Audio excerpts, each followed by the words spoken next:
दोस्तों कई पेरेंट्स केवल इसी बात से परेशान हैं कि उनके बच्चे को बार बार सर्दी जुकाम हो जाता है, बच्चा बार बार बीमार हो जाता है। जैसे ही मौसम बदलता है बच्चे को तुरंत बीमार हो जाता है और वो बच्चे का इलाज कराते हैं, बच्चा ठीक हो जाता है और फिर 15-20 दिन बाद फिर वही शिकायत हो जाती है। तो इसी चीज से वो बहुत परेशान है। तो दोस्तों इसका आसान सा उपाय है कि आप आयुर्वेद से जुड़िए, आयुर्वेद को फॉलो करिए और आयुर्वेदिक मेडिसिन बच्चों को दीजिए। उससे बच्चे का इम्यूनिटी पावर अच्छा होगा और बच्चे की इम्यूनिटी स्ट्रांग होगी तो बच्चा आपका बार बार बीमार होना बंद हो जाएगा।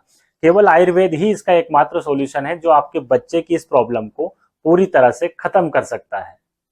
जय आयुर्वेद।